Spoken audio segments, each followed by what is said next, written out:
Welcome to Whispers of Asia, where forgotten rituals, haunted legends, and whispers from ancient lands rise again to chill your soul. Tonight, we drift upstream. In a hidden village along the Mekong River, there once was a ritual meant to guide the dead home, a quiet farewell with paper masks and gentle prayers. But something went wrong, horribly wrong. A mask returned, and now something is floating against the current, smiling. If you've ever glanced at your mirror and saw a red curve that wasn't there before, or heard water dripping in your room when nothing's wet, this story is your warning. Tonight's tale is called The Smile That Floated Upstream. Whatever you do, don't look back. Along the shadowy bend of the Mekong River, where the current slows and the wind holds its breath, there lies a village not marked on any map. It doesn't need a name. The villagers say the river already knows who they are. They live humbly, surrounded by rice paddies and banana trees, their homes made of wood, faded by sun and time. Their days begin with the splash of oars and end with incense smoke curling toward a sky streaked in fire-orange dusk. But at night, the village changes. The Mekong changes. What flows by sunlight becomes something else in the dark, a mirror not for faces, but for spirits. Here, no one whistles after sunset, no one combs their hair after midnight, and every child grows up learning to listen to the water, because the river remembers, and sometimes it answers. For generations, the villagers have practiced an old ritual called Nak Yim, the floating smile, a sacred rite to help the drowned find their way home. When someone dies, especially by water, the villagers craft a paper mask in silence, paint upon it a red smile, and whisper the name of the lost. Then, as dusk falls and the chanting begins, they set the mask adrift on the river. If the mask floats downstream, the soul has accepted its departure. If it lingers, caught in reeds or trapped in circles, the spirit still wanders. But if it turns and begins to float upstream, the ritual has failed. The soul has rejected the current. It wants to come back. This is not superstition. This is law. And every villager knows what happens when the law is broken.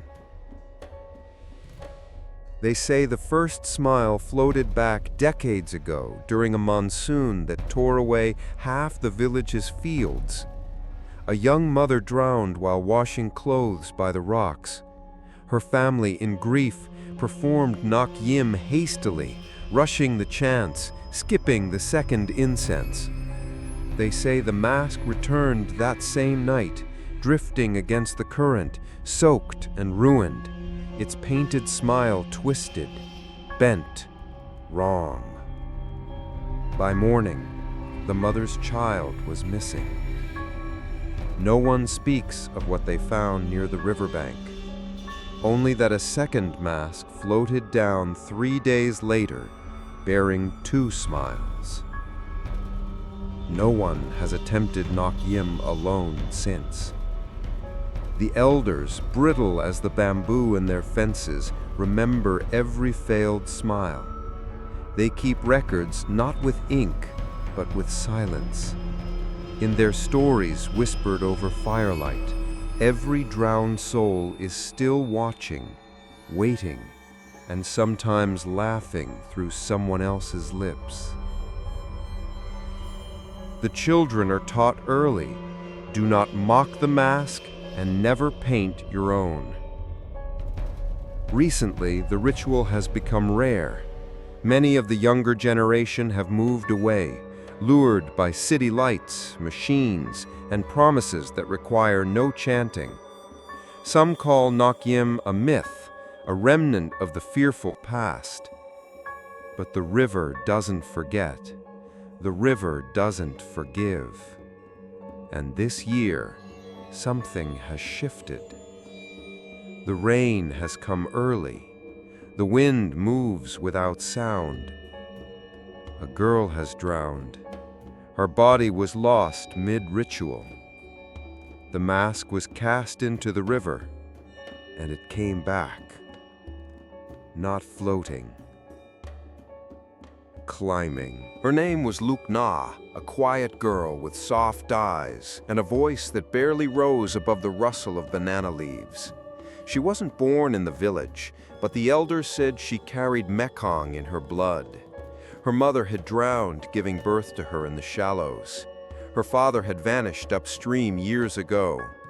The villagers raised her with wary kindness, never quite sure if she belonged to the land or to the river. When Lukna died, no one spoke for hours. She had been gathering water hyacinths near the rocks, a place the elders had warned about. The current there was strange, they said. It swirled even when the wind was still. Sometimes, people claimed, it whispered. And on that day, when the rains came early and the wind howled without warning, she slipped. They say she didn't scream, just a soft splash and then silence. By the time they reached her, her body had already disappeared beneath the muddy current. For a long moment, all anyone could hear was the sound of water dripping from the overturned bucket. They held the funeral that evening, but it wasn't a real funeral, not without the body. They built the altar anyway, straw mats soaked in river mud, candles sputtering in the damp air, a single photo of Lukna pressed into the hands of her closest friend. The Thai Ma, an old blind man named Somchai, led the Nok Yim chant, his voice hoarse from decades of bargaining with the dead. A paper mask had been prepared, the red smile painted carefully, sealed in cinnamon smoke and prayers. As the final chant began, they set the mask on the water, and for a moment, it floated perfectly. Then came the wind. The storm surged like something alive. A wall of rain slammed down the river, and the mask began to tremble on the surface. People backed away.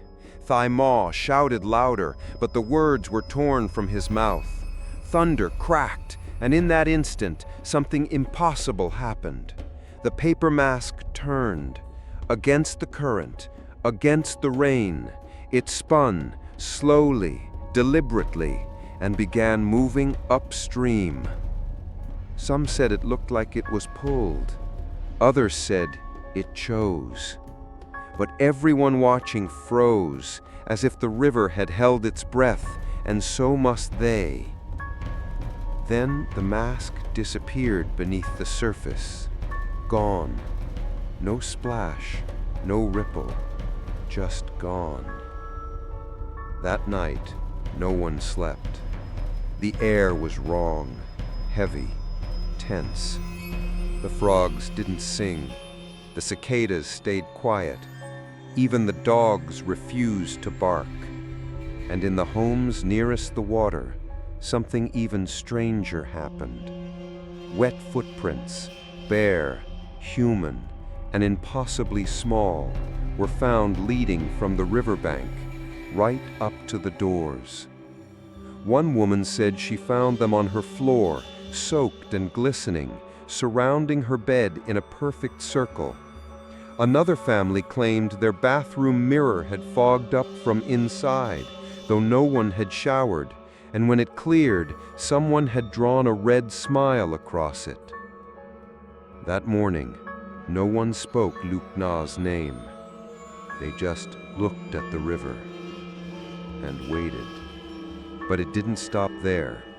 Over the next few nights, the smiles began appearing more often, on fogged-up windows, on the backs of wooden spoons, on rice paper left to dry, always the same curve, slightly too wide, slightly too red, and always wet, as if painted with a finger dipped in river water. Then came the laughter, soft, gurgling, as if someone was laughing through water. It was faint, but once you heard it, you couldn't unhear it. It clung to the air like damp heat. Some heard it in their dreams. Some heard it in the silence between heartbeats. And those who heard it started to smile. At first, it was barely noticeable, a twitch at the corners of the lips, an odd grin that wouldn't quite fade. But within days, villagers began complaining of facial cramps, muscles pulling upward involuntarily. They couldn't frown, couldn't close their mouths fully. Even when they cried, they smiled. One man broke a mirror with his bare hands after waking up to find himself grinning while asleep. He left the next morning, walking barefoot down the road out of the village, muttering, "It's wearing me. I can feel it trying on my face." He was never seen again. But 3 days later, a paper mask floated past the temple dock, soaked, smiling. The elders finally gathered at the riverbank. They lit incense, burned herbs, whispered old prayers in a language no longer spoken by anyone living. But nothing changed. The water still carried that impossible pull. And every morning, the villagers counted new footprints in the mud. And every night, the wind carried the sound of a girl's laughter, soft, rising, red. It began with mirrors. Small things, really. Glass held in wooden frames, some cracked, some fogged by age, hung loosely on bamboo walls. In the village, mirrors were practical tools, not vanity. Used to shave, to tie a scarf straight, to check for fever in a child's eyes. But after Luke Na's funeral, they began behaving differently. At first, it was the fog. Several villagers claimed that their mirrors were fogging up overnight, even in homes with no fire, no water, no breath to mist the glass. It was subtle at first, a faint blur at the edges, like someone breathing just out of view. But within days, the fog became deliberate, focused, thickest around the center of the glass, centered almost perfectly where a face would be. And on that fogged surface, always, unmistakably, appeared a smile, drawn in wet red. Just a smile, no eyes, no nose, but curved just enough to be alive. Then came the children. A little girl named Piang woke screaming one night, clawing at her own cheeks. Her father found her curled in the corner, lips torn at both ends, bleeding. She wouldn't speak for 3 days. When she finally did, she whispered. She said, "My face is the same shape as hers, so she wants to keep it."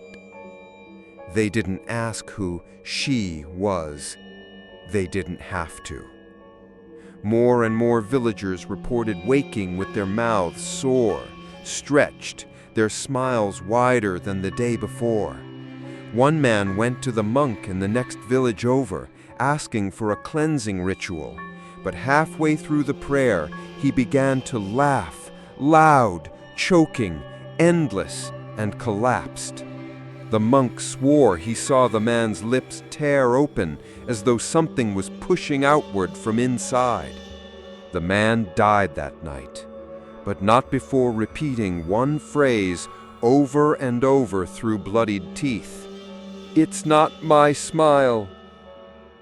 By now, the paper masks had returned. Not just one, several.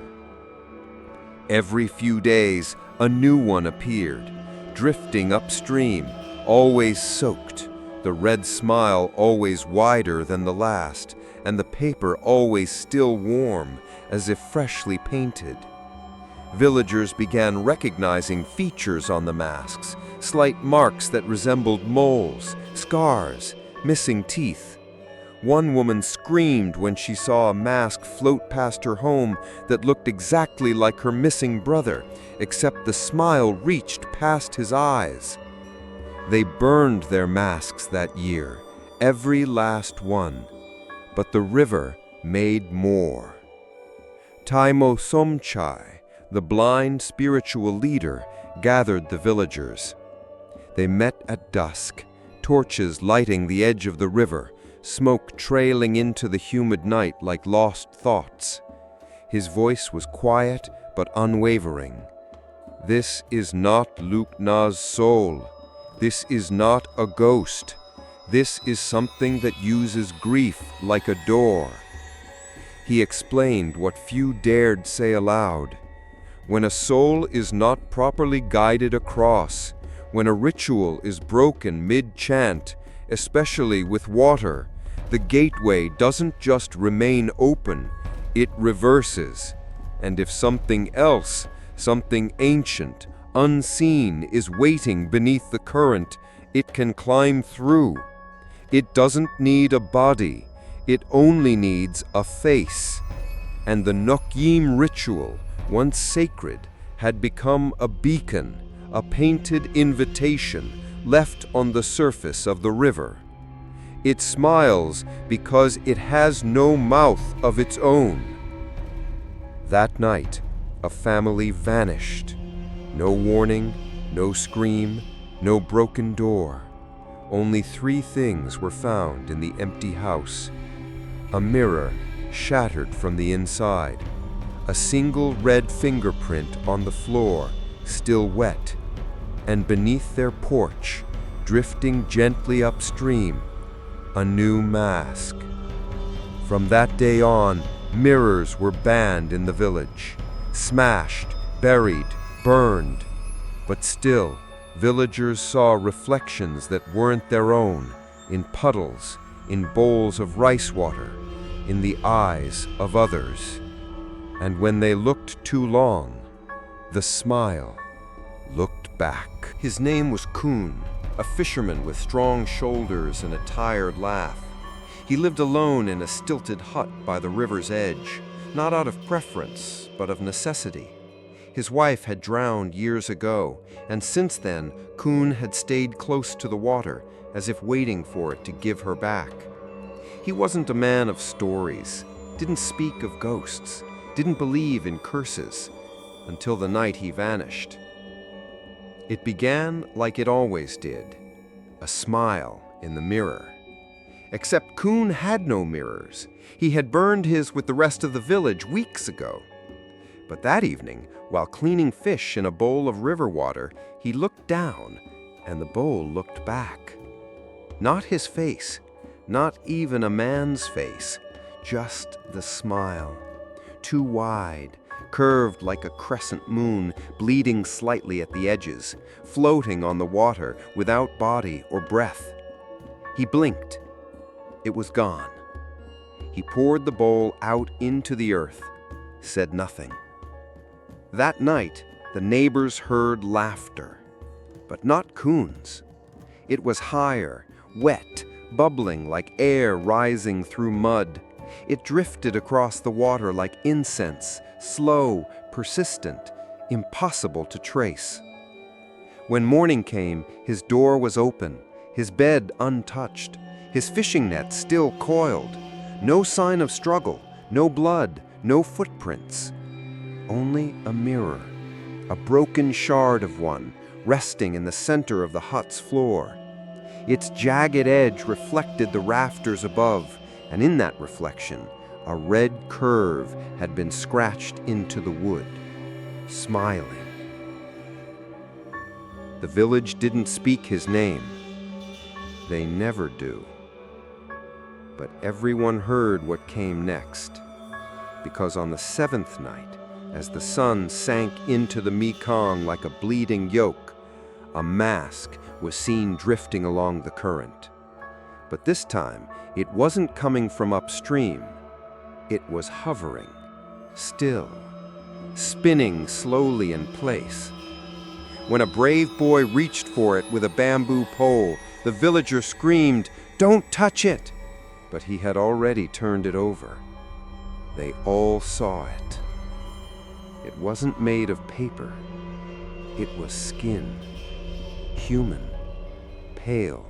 Stretched thin like rice paper, with the red smile carved into it. Stitched crudely at the corners as if it had been forced to curve wider. The mask sank the moment it touched air.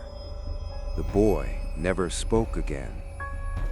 That night, the rules changed. Before Kuhn, it had always taken time. A smile here, a mirror there, a slow creeping horror.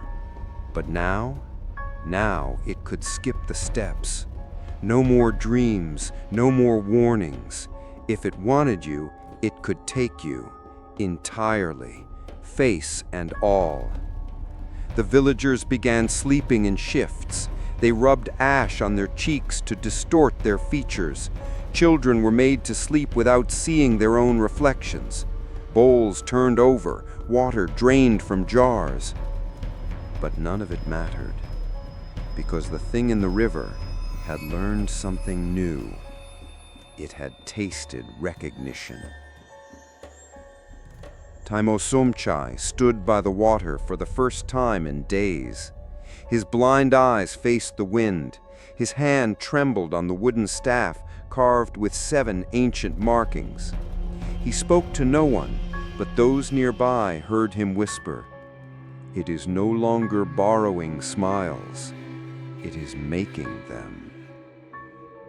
And the river just flowed on, calm, smooth, endless, like it was waiting for the next face. No one wrote it down, but the villagers knew the pattern had changed. Whispers began to form rules, not from wisdom, but from fear. Desperate observations gathered like broken teeth and pieced together in hopes of understanding something far older, far crueler than themselves. They called it the Law of the Red Smile. Not a legend, not a story, a system. And like any system born from a curse, it began with 3 truths. Rule 1. If you see the smile in water, do not look again. It remembers the one who watches. That was learned from a woman named Bua, who washed clothes by the bank and saw a face in the river, smiling up at her with her own lips. She blinked. It was gone. She told no one.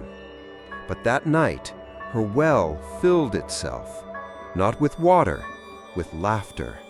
Soft, sloshing, choked laughter, echoing from deep underground. Her neighbors said it sounded like someone drowning in joy. She disappeared the next morning. Only her handprints remained on the inside of the well's stone rim. Rule 2. If your smile hurts when you wake, you've already been chosen. Some tried ignoring it.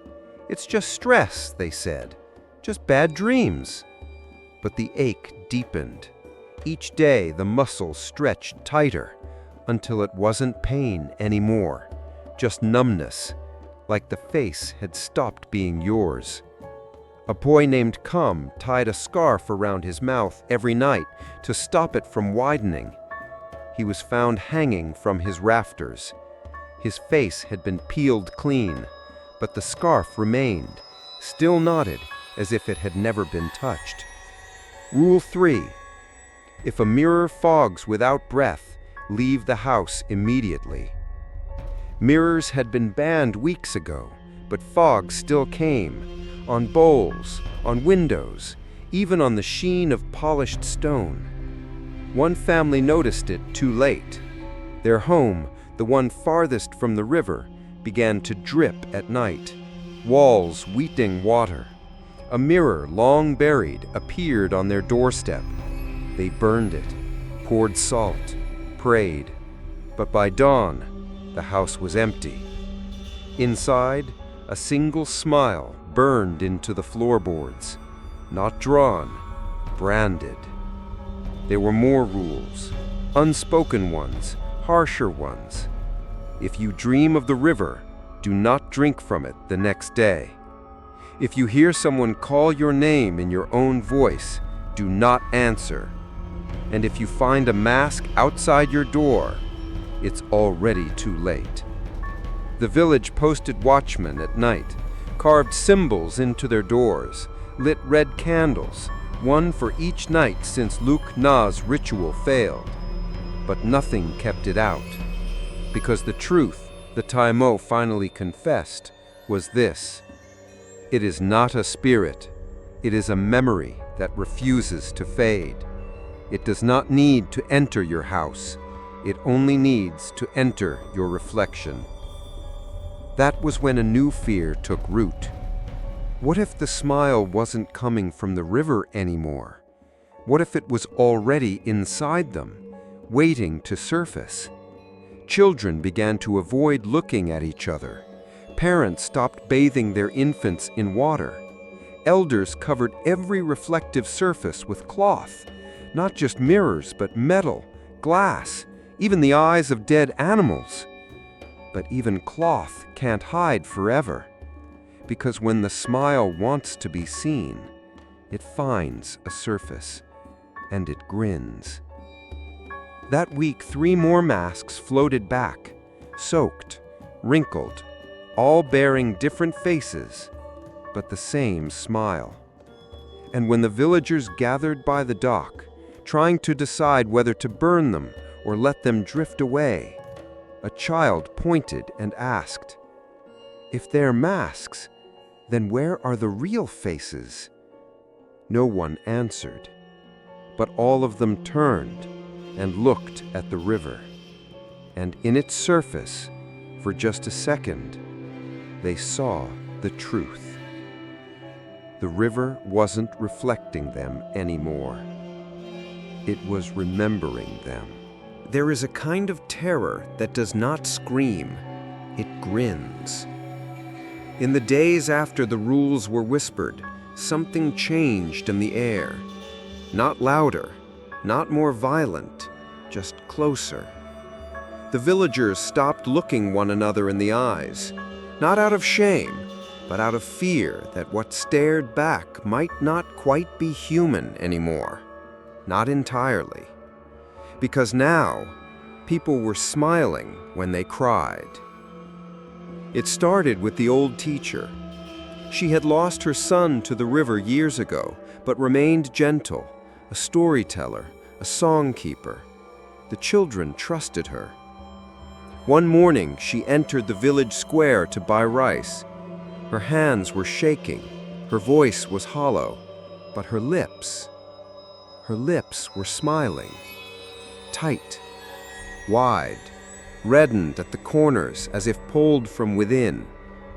When someone asked if she was all right, she turned slowly, eyes glassy with tears, and replied, "I don't want to smile anymore, but it won't stop." She began weeping, sobbing so hard she dropped her basket, but her face never changed. That was the first time the villagers witnessed it. 2 emotions trapped in one face, grief locked inside a mask of joy. It was not madness, it was possession of expression. Soon, others followed. At first, just a few, a twitch here, a too-wide grin there. But within a week, a quarter of the village had begun waking up with frozen smiles. Some bled from the corners of their mouths. Others had bite marks on their inner cheeks, as if trying to chew their own grin away in their sleep.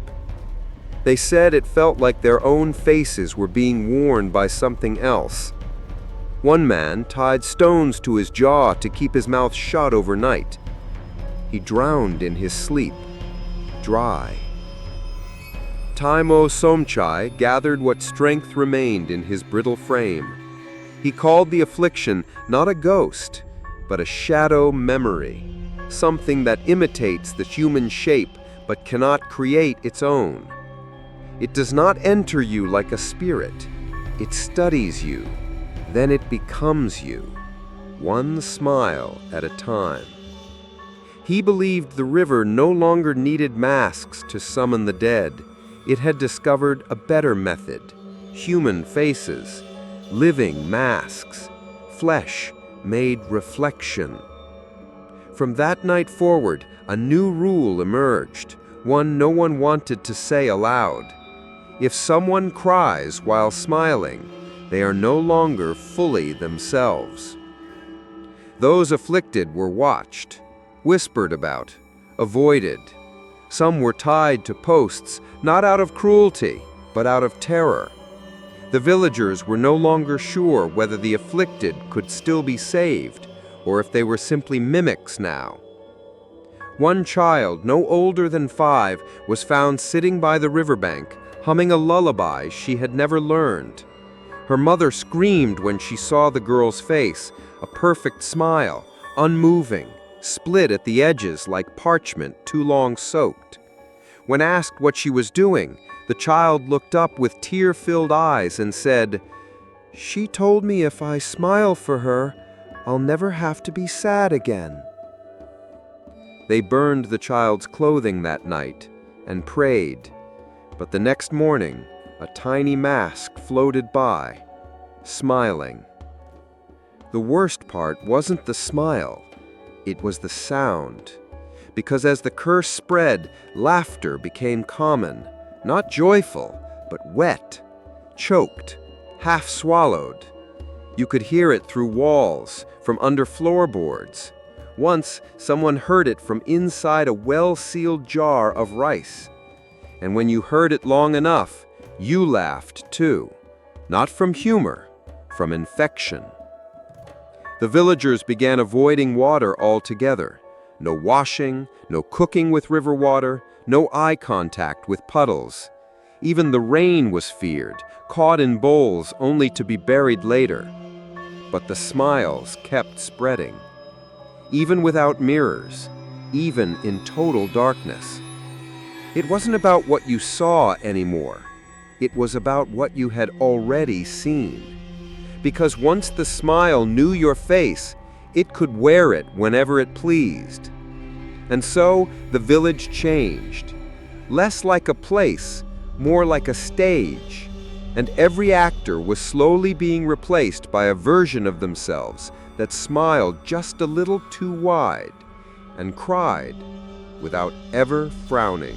Mai hadn't planned to return. The village was a shadow in her childhood, a place of smoke, mud, and whispered rules that never made sense in the bright fluorescence of city life. After her mother's death, she left at 15 with a backpack, a train ticket, and no intention of ever coming back. That was 10 years ago. She had built a life elsewhere, a clean life. Concrete, coffee, schedules. No barefoot monks, no incense ash, no water that remembered your name. Until the letter came. Your aunt has passed. Funeral rites unfinished. Please come home. Something is wrong. No signature, no return address, just that one line at the end. Something is wrong. The first thing Mai noticed when she stepped off the old river bus was the quiet. No chickens, no dogs, no market sounds, only wind and the river. It hadn't changed. The same slow, endless current, brown and breathing. It looked calm, even soft, but there was something beneath its skin, something too still, like a predator pretending to sleep. She felt it immediately, the pull. The villagers greeted her with silence. They stared, not unkindly, but not warmly either, like they were trying to recognize her, or wondering if she'd already been replaced. One old woman touched Mai's face without permission and muttered, "No, not yet," before walking away. A child stared at her for several minutes before saying, "You came back, but your smile got here first." Her aunt's house was covered in red cloths, every mirror draped, every window smudged, bowls overturned. Not a single surface held a reflection, not even the water jars. They had been filled with ashes instead of rain. On the table was a note written in rushed, shaking script. "Don't look in still water. Don't smile at anyone who doesn't blink. And if you hear your name whispered in the wind, leave the house." There was no signature, but the ink was smudged, as if written while crying. At night, Mai dreamed of herself, not as she was now, but younger, drenched, laughing underwater, her mouth open too wide, bubbles escaping from the corners. A mask floated beside her, but when she reached to touch it, it turned and the mask had her own face. She woke up choking. The mirror across the room, which she had uncovered by habit, was fogged, not from steam, from breath. She was alone. When she cleaned the glass, her reflection stared back, but for a moment, just one, it didn't blink when she did. Then it smiled, only slightly, but wide enough for her to step back and whisper, "That's not mine."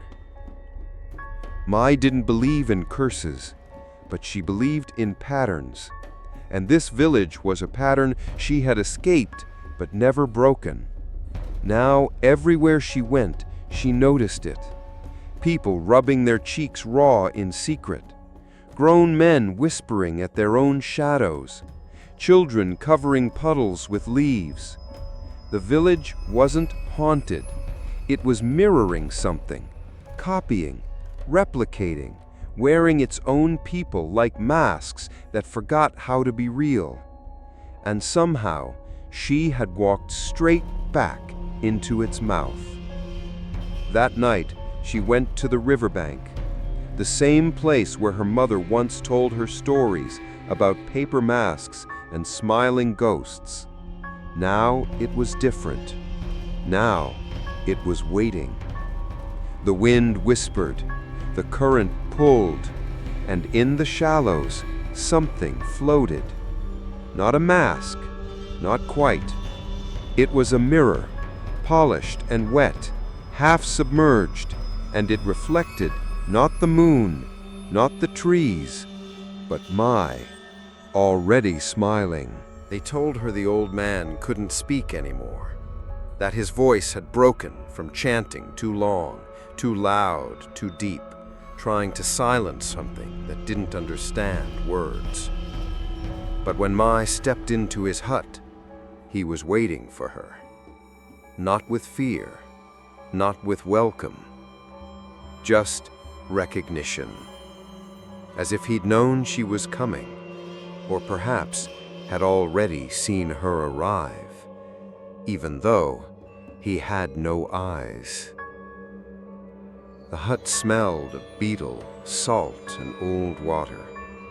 Wind chimes made from bones whispered from the ceiling. No mirrors, no bowls, just dried herbs and dark cloth.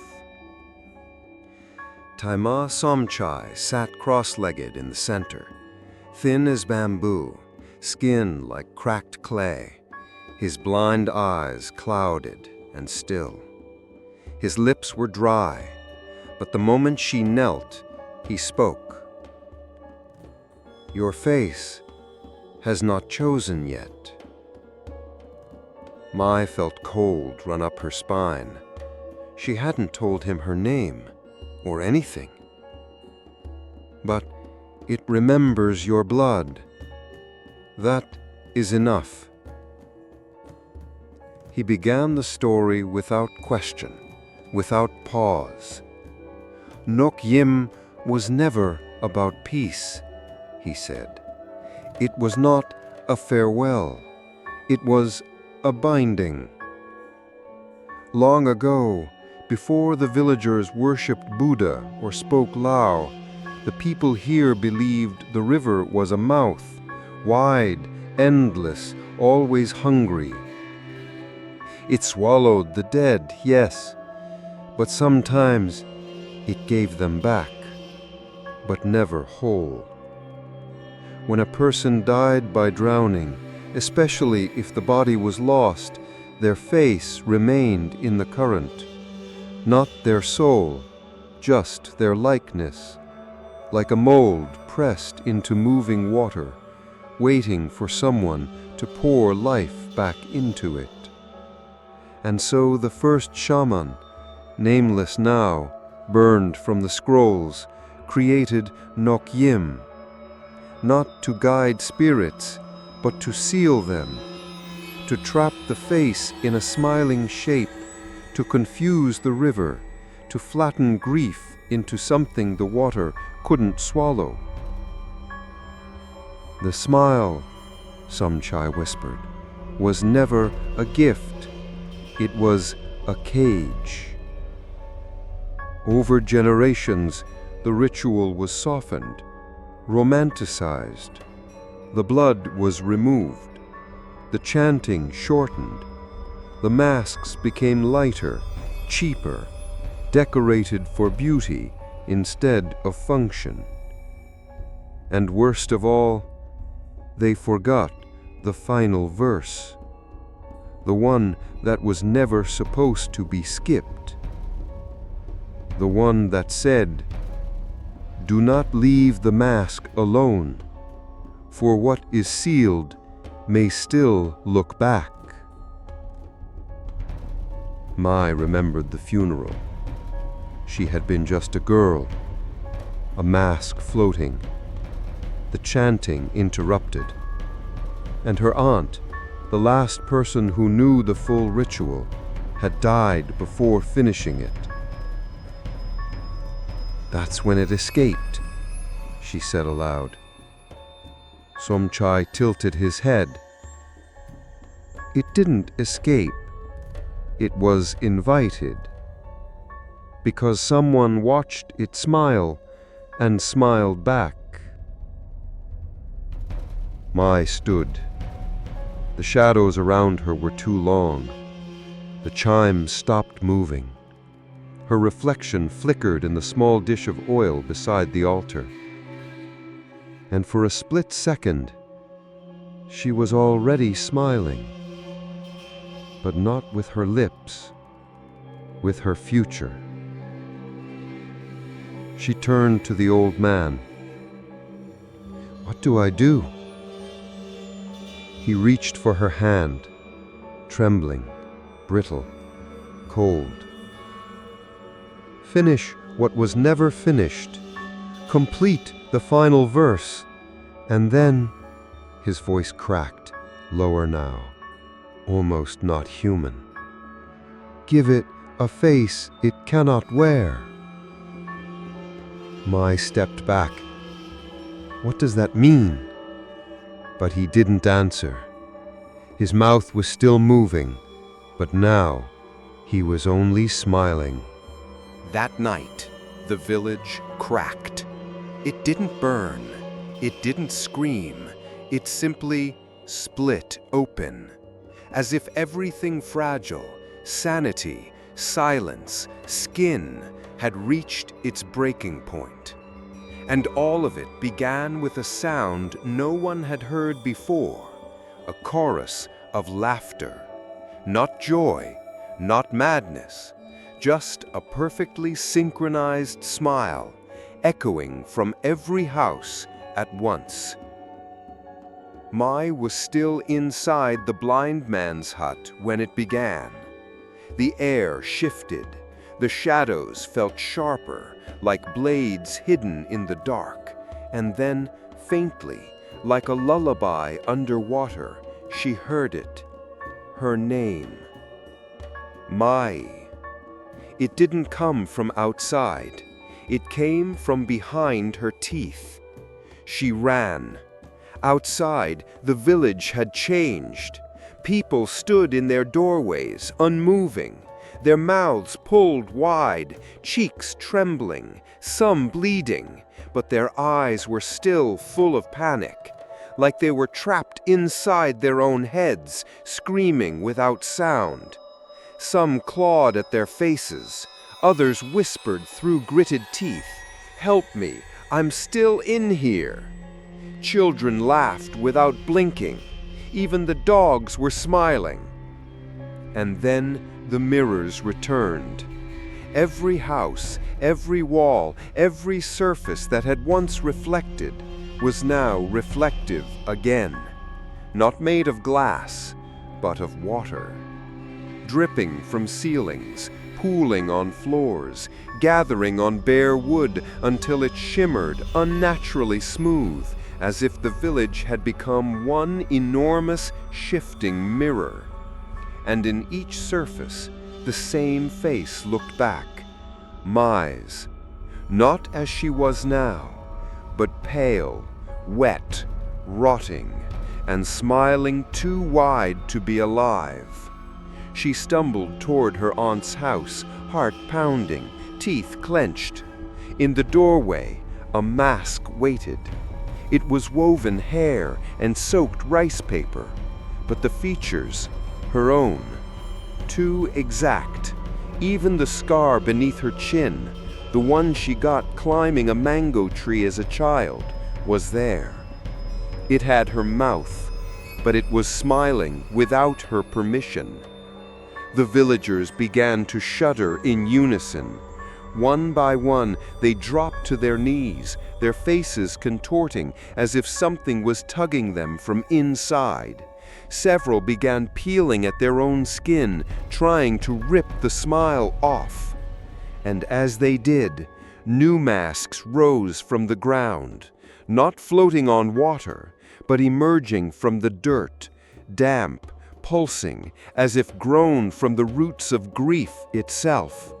And in each mask, the same face looked back, Mai's. I backed away. The air was thick, heavy with steam and rot. I couldn't breathe. Then I heard it again, Mai. But this time, it wasn't a whisper. It was a giggle from behind her. She turned. Standing at the edge of the river was a girl, soaked, barefoot, smiling. Her arms hung limp, her head tilted, her eyes completely empty. But the face, Mai's face, not copied, stolen. The thing tilted its head further, as if testing its weight. Then it opened its mouth, too wide, jaw cracking, and said in Mai's exact voice, "I like your face, but you weren't using it right." Mai ran, not from the river, not from the villagers, but from herself, because the truth clawed its way into her chest. The mask hadn't come to wear her, it had come to replace her. And the village? It was only the beginning. May followed the path no longer found on maps.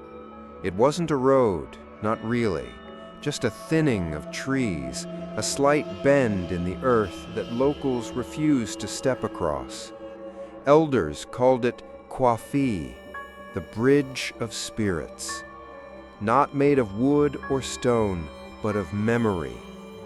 A trail walked only in silence, only by those ready to lose something. Her feet sank into damp moss.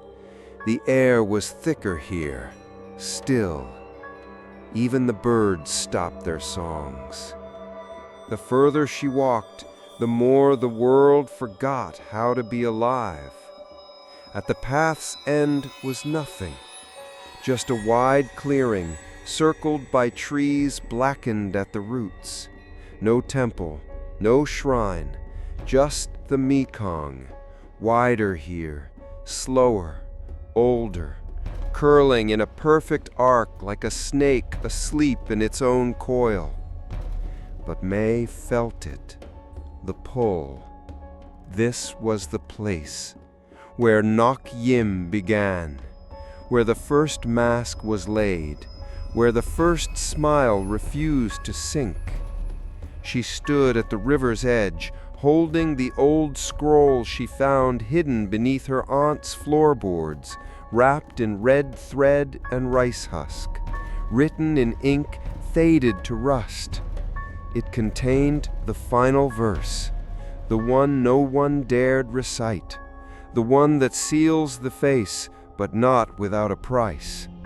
Her fingers trembled as she read aloud. Each word was a blade, each syllable a nail. The wind rose, the river thickened, the very trees began to lean forward, listening. The ritual demanded one offering, a face that cannot smile again, a mouth closed by choice, a soul that looks back and does not turn away. May swallowed. She knew what it meant. The mask would not disappear because it was hated. It would only be sealed if it was understood. Because this curse, this thing, wasn't evil for the sake of cruelty. It was grief that had grown teeth. It was a smile that stayed long after joy had died. It was a reflection left behind when someone drowns, trapped, rootless, aching to be worn again. And now, it wore her. The water rippled, and from the river, May's face rose. Not a mask, not a vision. A second May, walking out of the shallows like a reflection granted flesh. She wore May's eyes, May's lips, May's scar. But her smile was endless. The double tilted her head and said, "Finish it then. But know this." She stepped closer, bare feet dripping blood. A mask must be worn by one of us. You seal me, or you become me. May's breath caught. The ritual would not banish the smile. It would only choose who wore it forever. She looked at the reflection, and the reflection looked back. Then slowly, May reached into her bag and pulled out her mother's mirror, the one she'd carried all this way but never dared look into. She turned it to the river, and for a moment, one terrible, perfect moment, the reflection and the real her aligned. Two smiles, one choice. She spoke the final verse, the last line. The wind howled, the earth shook, the water screamed, and then silence. When the villagers came days later, they found no trace of May, only a mask, still wet, smiling faintly, and behind it a single line carved into the earth. One smile to end the others. They say the river stopped rising after that the masks no longer returned, that mirrors began to fog only from breath again. But sometimes, just before dawn, if you look closely into the water, you might see a second face behind your own, smiling and waiting. Time returned, strangely. It came like morning fog, quiet, slow, uncertain if it was allowed to settle. The village didn't celebrate. There were no songs, no drums, no temple offerings. But the smiles stopped. That was enough. People no longer woke with pain in their cheeks. Children cried and frowned like children should. Mirrors reflected what they were supposed to reflect, not who they remembered. The river, too, changed. It flowed like before, soft, indifferent, full of silt and fish and nothing more. No masks, no laughter, no names carried on the current, just water. That's what the villagers told themselves. It was always just water. We imagined the rest. Grief plays tricks. It's over. But they never said her name. Not even once. The hut of Tai Mo Sum Chai collapsed in a storm 2 weeks later. Some said he'd left before it fell. Others said he was inside, smiling. No one checked. The path to the ritual site vanished beneath a landslide. No one cleared it. No one asked why it had shifted. Because forgetting had become safer than remembering. One woman, a midwife, whispered that she dreamed of a girl standing by the riverbank at dawn, never moving, never speaking, just watching the water and smiling softly. When asked what the girl looked like, she hesitated and said, "Like someone I once knew, but can't remember anymore." Years passed. Rice still grew. Boats still floated. Babies still cried. But no one ever performed Nak Yem. The masks were no longer painted. The red smiles were no longer sent away. And slowly, even the name of the ritual was forgotten, like breath disappearing on a cold window.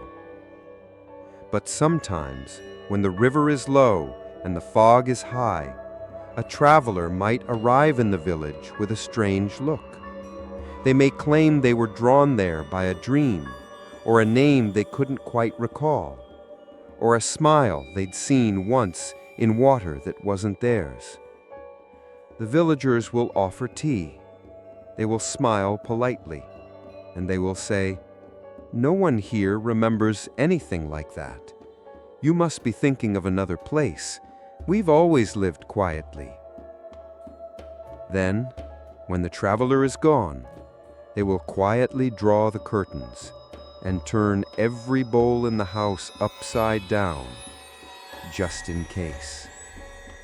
Because the river may have forgotten, but the smile never does. His name was Nuke, 6 years old, small, quiet, too quiet. He never cried when he fell, never laughed when others did, and when he was asked why, he'd simply blink and say, "I'm still learning how." The adults said he was just shy, strange, maybe, but harmless. Then, one morning, he began drawing, not on paper, but in the dirt, behind the temple, alone. The drawings were always the same. Faces, round, blank, no eyes, no nose, only smiles. Some small, some wide, some cracked at the ends like they were forced open with knives. The other children stopped playing nearby. They said the drawings moved when you weren't looking, that the lines shimmered like water under moonlight. One girl stepped on one by accident. That night, she screamed in her sleep until her mouth bled. She couldn't stop smiling. The elders took notice. They visited Nook's home, spoke with his mother. She said he never had crayons, never read stories, never saw anything strange. But sometimes, in the middle of the night, she'd find him sitting at the water jar, not drinking, just staring, as if listening. When she asked what he was doing, he whispered, "She's lonely. I'm just keeping her company."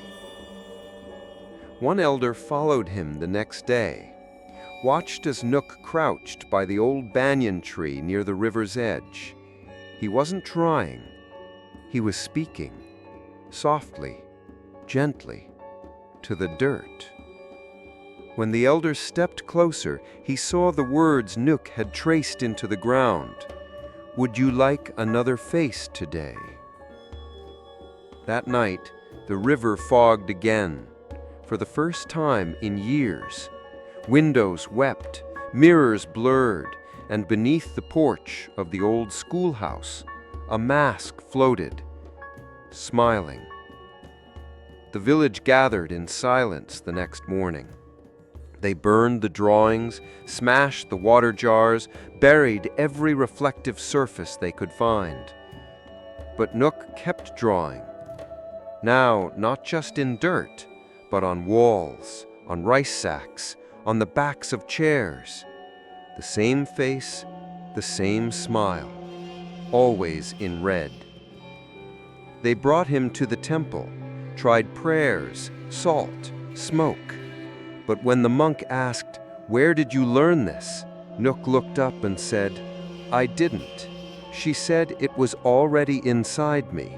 She just reminded me." Then he smiled, not like a child, but like someone remembering a very old promise. And in the reflection of the monk's tea, for just a breath of a moment, a second face appeared beside his, mouth wide, eyes empty, waiting. It was the carpenter's boy who found it. He had been helping repair the floorboards of the old schoolhouse, a project long delayed, avoided, delayed again. No one liked being there after dark. The wind always moved strange in that place. The walls creaked, even on still days. But the boy didn't believe in stories. So, when his chisel struck something hard beneath the planks, something that rang like glass but felt like bone, he cleared the dirt with his hands and uncovered it. A mirror, perfectly round, blackened at the edges, framed in something that wasn't quite wood. It was cold to the touch, even in the sun. And when he turned it over, carved into the back were 4 symbols. One for mouth, one for reflection, one for grief, and the last too worn to read. He called for help. The adults came, and for the first time in years, the village stared directly into something it had tried to forget. The mirror was brought to the temple, wrapped in red cloth, doused in rice powder, surrounded with salt. But salt doesn't stop memory, and cloth doesn't blind what has already seen. No one could agree what to do with it. Burn it, bury it again, break it. But one elder said softly, "It was made to reflect, not to be destroyed.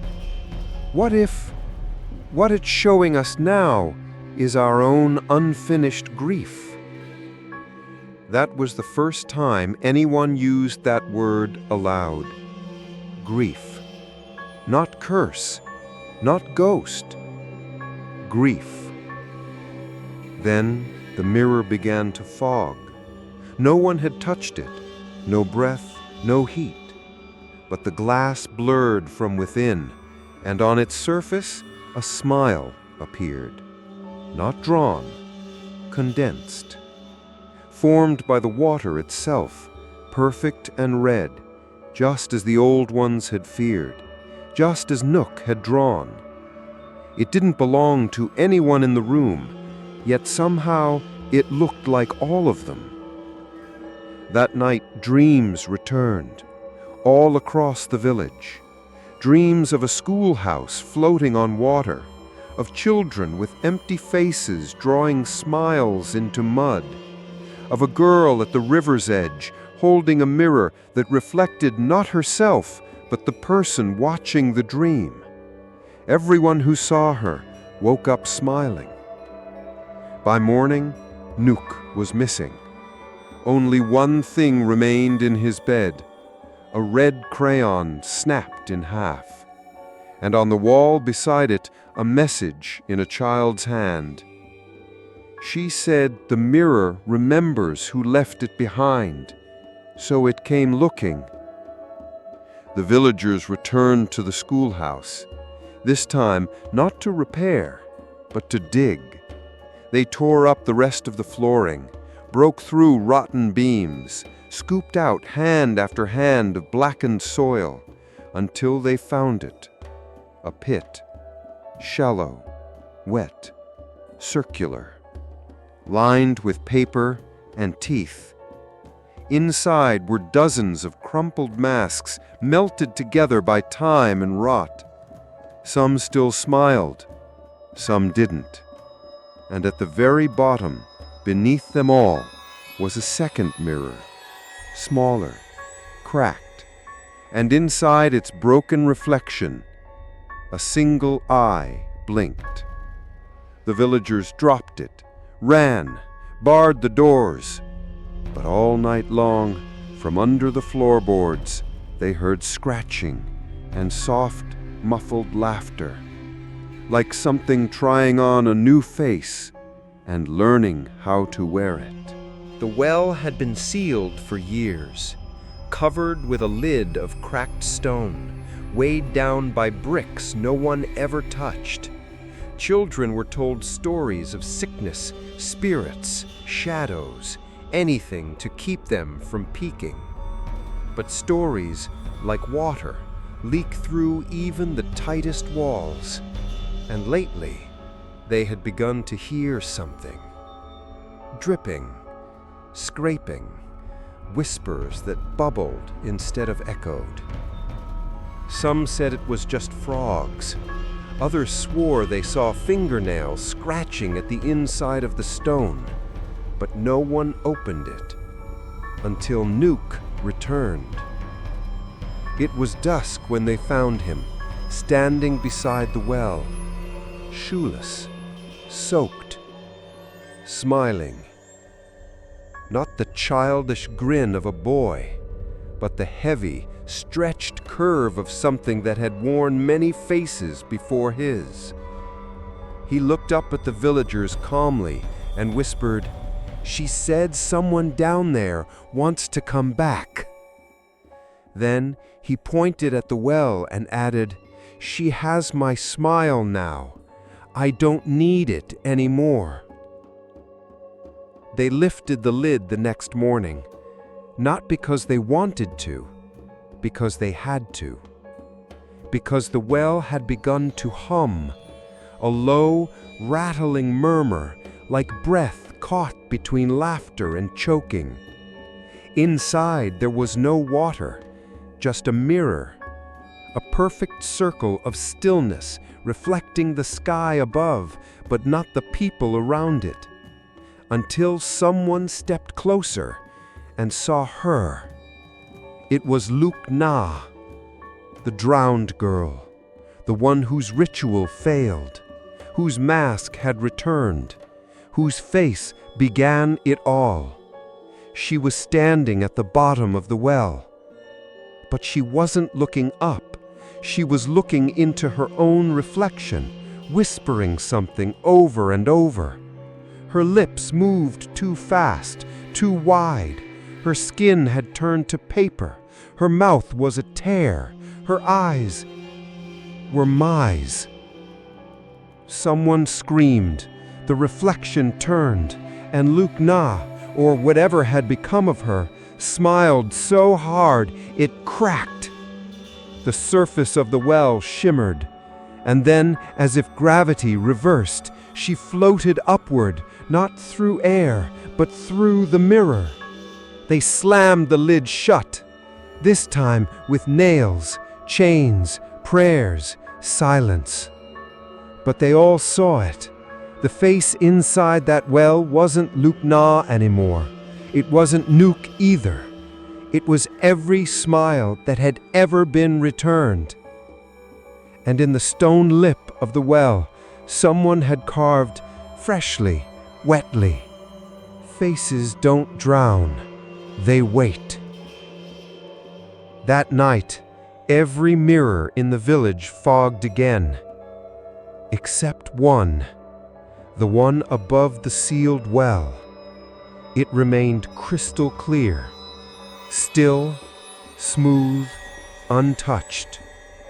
And in its surface, a girl kept smiling, not because she wanted to, but because the water remembered her. It began with the wind, not the usual kind, not gentle or playful, but a slow, heavy gust that came from the woods beyond the village.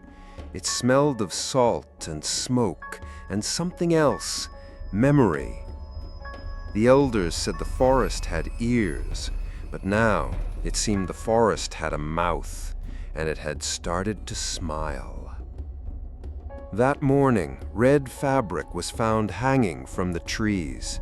At first, just a few strips, but by nightfall, almost every banyan tree that lined the edge of the village wore them. They fluttered in silence, not like decorations, not like prayer flags. They were tied in loops, and from each loop, a mask hung. No one claimed them. No one knew who had placed them there. They weren't made of wood or paper. They were made of wet cloth, dried by wind, hardened into distorted faces.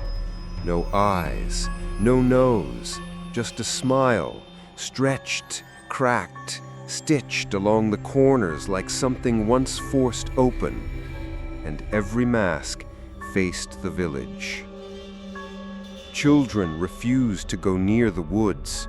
One girl said she saw a mask open its mouth. Another said one whispered in her mother's voice, "Don't be scared. I only need your face for a little while." That girl stopped speaking the next morning. She now traced circles in the air with her finger and smiled.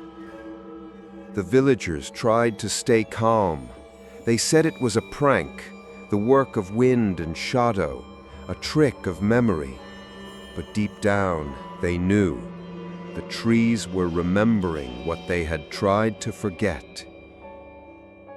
The next day, a mask was found at the steps of the village temple, soaked, fresh, still dripping. Its smile was wrong, not cruel, not sad, just familiar. When the monks lifted it, the wood beneath was stained, as if the mask had pressed itself into the floor, trying to be let in. One man burned the mask he found hanging near his home. The flame went out instantly. Smoke rose from the ashes, but it smelled not of cloth, but of the river. The man began to smile uncontrollably that night. By morning, his lips were torn at the corners, but the smile was still there. That night, the wind returned. No rain, no thunder, just wind. And by dawn, the masks had fallen.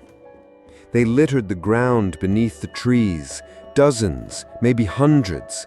Some cracked, some open-mouthed as if caught mid-laugh, some still wet with something that wasn't rain. One mask was found stuck to a door, as if it had tried to enter the house by force. The villagers gathered again. They spoke of fire, of salt, of cutting the trees down. But the new spiritual keeper, Chanta, the one who succeeded blind Somchai, shook her head. These trees are not cursed, they are mirrors, and now they're reflecting everything we buried. Later that day, someone found a name carved into one of the branches. It said, Mai. But Mai was gone. Or was she? Because some said they saw her, just beyond the banyan grove, standing, not moving, not speaking, just watching and smiling. The next morning, red cloth appeared in the center of the village square, wrapped around a lamppost, around a child's toy, around a sleeping dog's paw. No one placed them, but wherever the red touched, the smile always followed. It happened at dawn. The mist was thick. The banyan branches hung low, heavy with silence. And the river forgot to move. That's when they saw her, Mai, or something that looked like her. She walked out from the forest's edge, barefoot, soaked, calm. Her clothes clung to her like skin.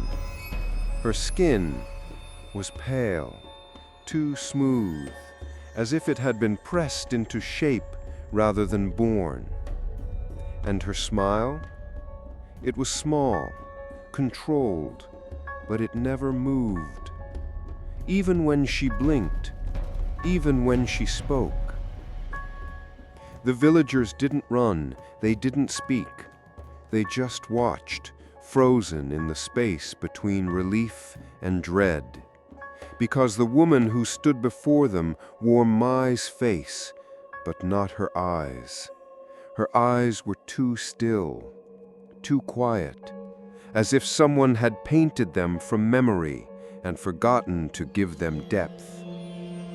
She said nothing at first, just looked around, slowly, with strange curiosity, like she was seeing everything for the first time, even though she had once lived here.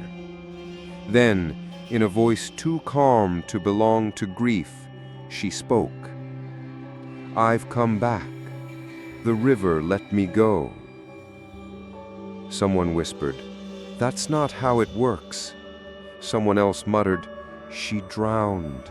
The smile took her." But the girl, Mai, stepped closer. It wasn't drowning. It was remembering. "I remembered too much, and now I remember you." Chantha, the new spiritual keeper, stood forward.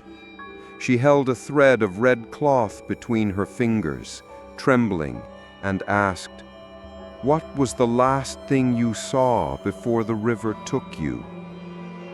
Mai didn't answer at first. Then, with her lips still smiling, she said, "I saw myself, smiling back at me."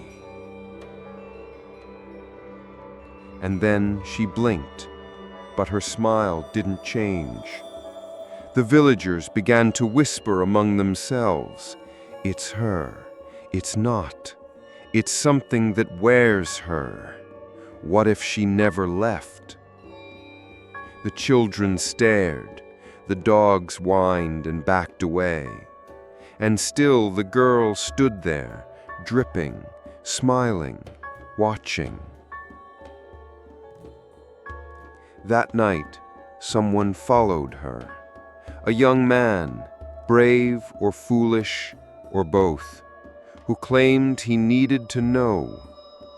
He watched her walk to her old home, watched her open the door, watched her step inside, and then she turned. Not at the sound of his footsteps, not at his whisper. She turned before he moved, like she already knew he was there. And in her voice, still gentle, still too even, she asked, "Would you like your face back too?" He never returned. But the next morning, a new mask appeared. It didn't float.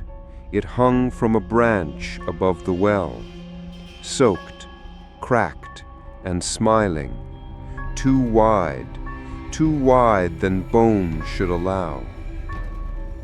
Inside Mai's old house, the candles refused to burn, and on the wall someone had scratched a single sentence.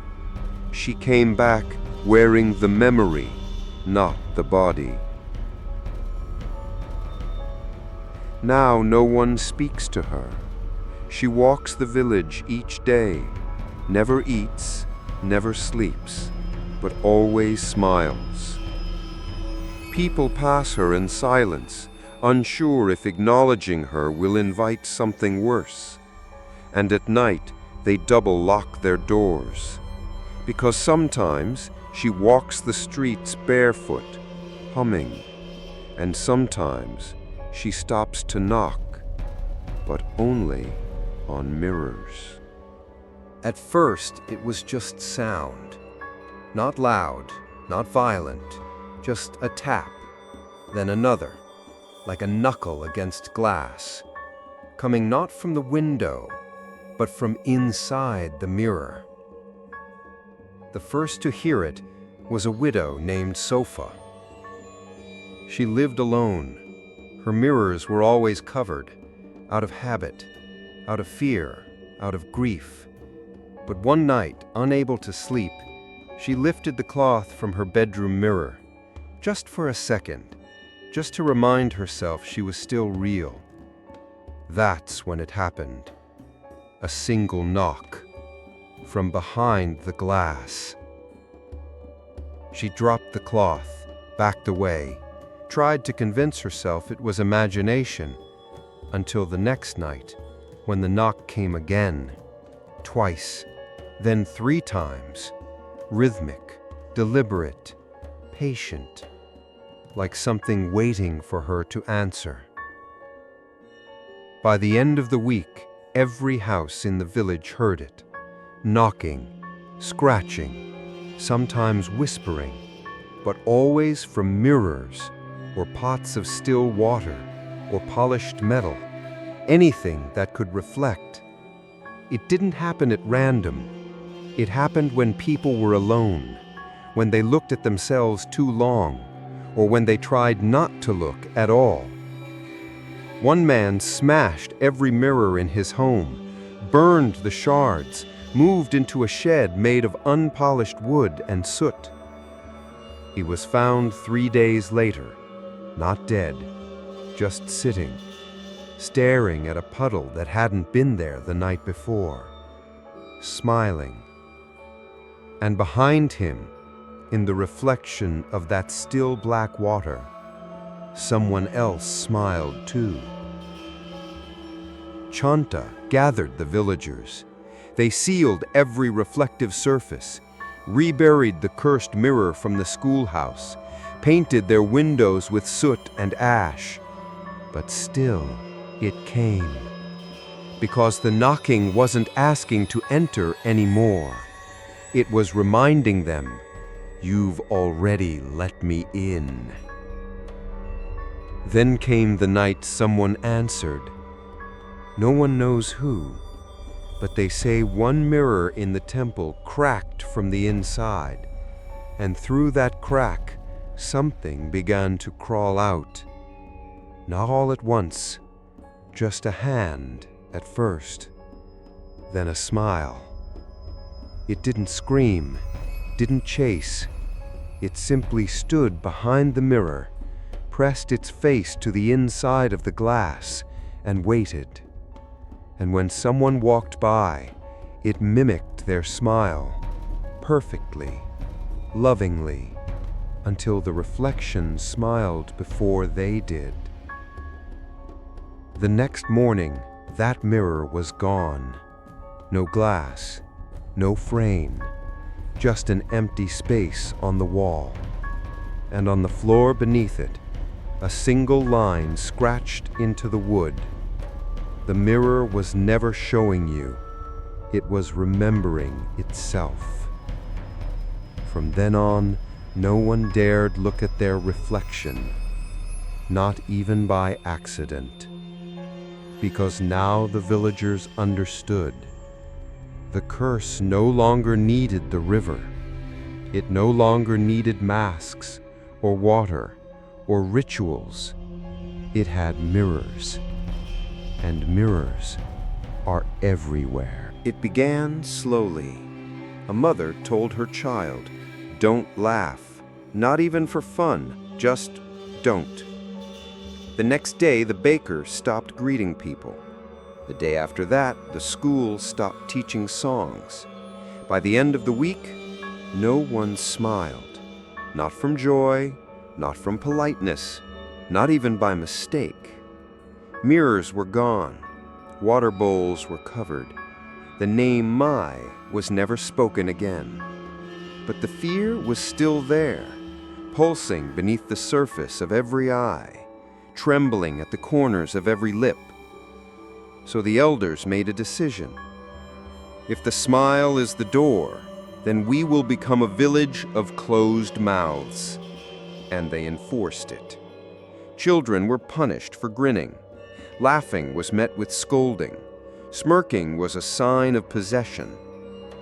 They told stories about people whose lips curled in their sleep and never woke up. They sewed amulets shut with red thread. They smeared ash across babies' mouths. Even funerals became expressionless. Tears were allowed, but not a single twitch of the cheek. And slowly, the village flattened. Conversations shortened. Gestures dulled. Love turned silent.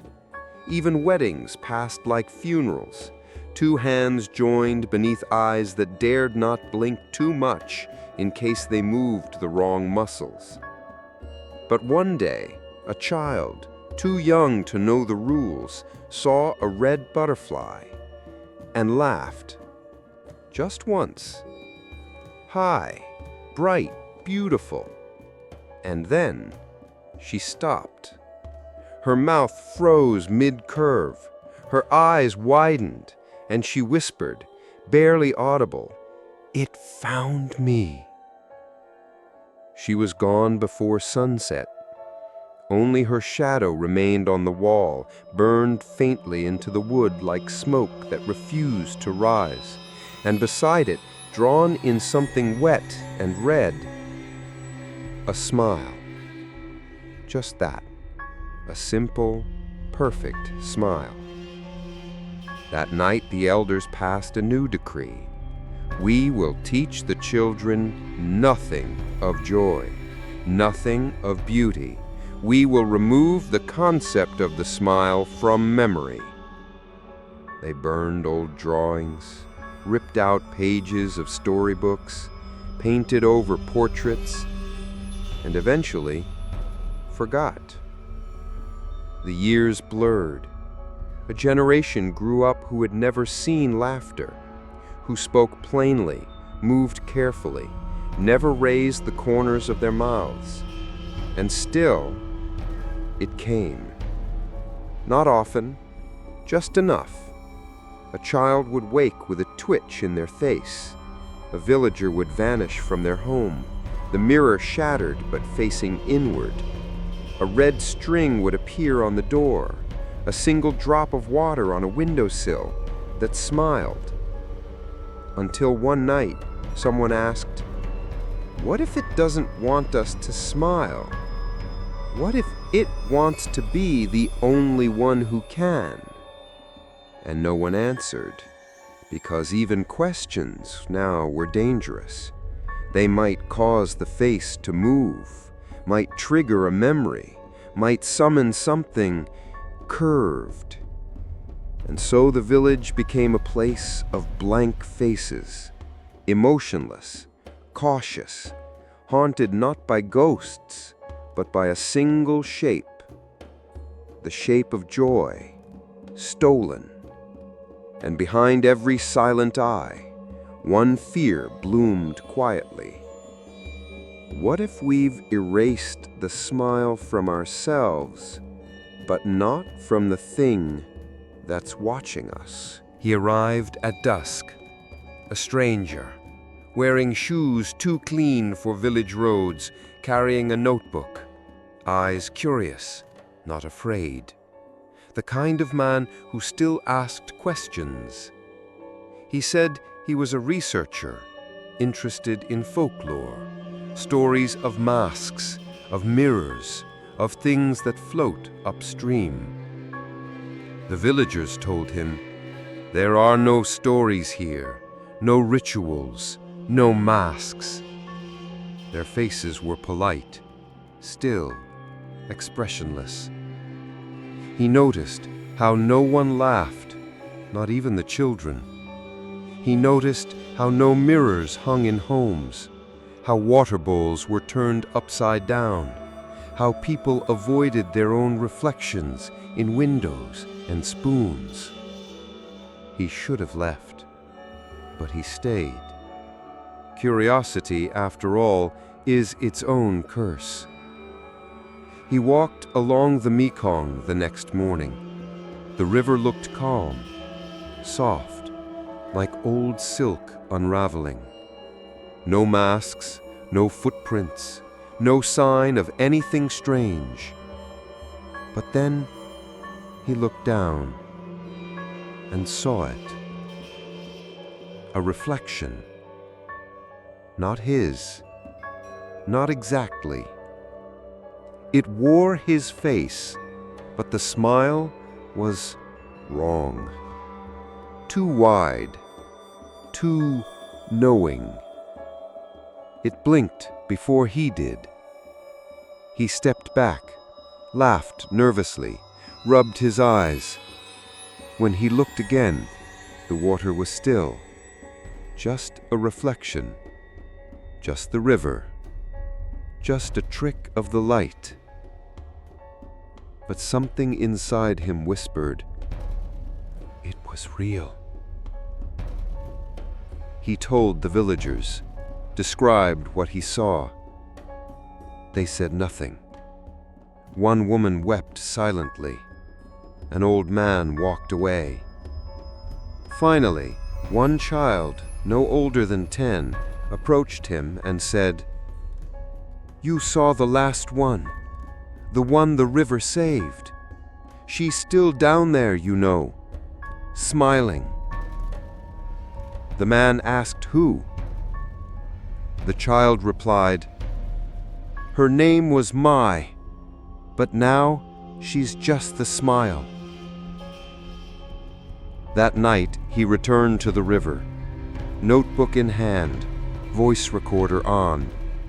He crouched at the bank, asked questions to the dark, waited, watched.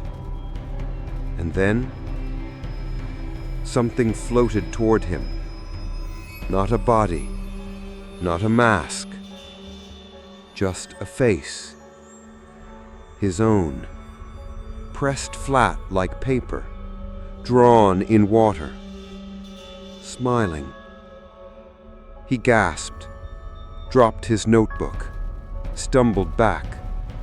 But the water reached for him, not with hands, not with waves, with recognition. The reflection followed his steps, not mirrored, but delayed, like it was learning him as he moved, mimicking, imitating, becoming. And then, softly, from the surface of the river, it whispered, "You don't need your smile. I kept one for you." He ran, all the way back to the village. But by then, they already knew. Because on his lips, even through the panic, even through the fear, he was smiling. Not with joy, not with madness, but with the calm, wide curve of someone who had just been remembered by the river. He left the next morning, never said goodbye. But 3 days later, something floated past the temple dock. A notebook, soggy, torn. On its last page was a sentence. She smiled first. I smiled last. The river remembers both. And under that, a drawing. A simple face. No eyes, no nose. Just The river is quiet now, but silence, like water, carries weight. The village no longer speaks of masks, of of reflections, but the silence speaks for them. And the river, it listens, because the river never forgets. They call it survival, this stillness, this still-faced life. Children are raised not to feel too much. Laughter is a myth. Smiles are forbidden. Joy is whispered like a dangerous word. But beneath the surface of it all, something remains. A presence, a shape, a memory curved like a crescent. One night, decades later, a storm came. Rain pounded the roof of the temple. The wind howled through banyan leaves. The Mekong rose and rose and rose. And when the waters receded, a single object was left behind at the village gate. Not a mask, a mirror. Old, cracked, framed in black. No one touched it. No one dared. But everyone looked. And in the glass, it showed not their faces, but the moment they last smiled. Each villager saw their own forgotten joy. A wedding, a childhood laugh, a lover's glance, a moment before grief. And then they saw the same smile, not theirs, but the one that had floated upstream so long ago, painted, twisted, eternal. That night the elders met. They spoke for the first time in years of Nok Yim, of the funeral that failed, of Luk Na, of Mai, of the child who drew in the dirt, of the mirror beneath the schoolhouse, of the mask that wore faces without asking.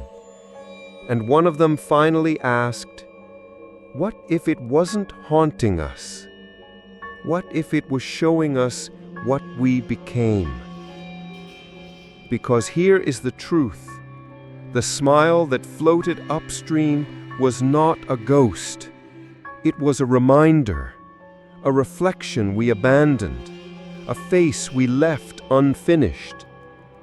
And when a face is denied mourning, when it is refused a name, a ritual, a memory, it does not vanish. It waits, it watches, it returns.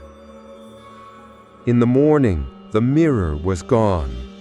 The villagers never saw it again, but a child later found a single strip of red cloth tied to the oldest banyan. On it, written in river-stained ink, were just 5 words. Thank you for remembering me. Since then, no more masks have floated, no more smiles have been stolen, no more faces have disappeared. But every 7 years, when the river swells, the villagers gather. They paint a single smile on a blank white mask. They light incense. They chant the full verse, the one no one dares forget now. And they set the mask free, not to trap, not to bind, but to let go. it always floats downstream. Until one day, perhaps it will return again, smiling, but this time not to haunt, only to be seen.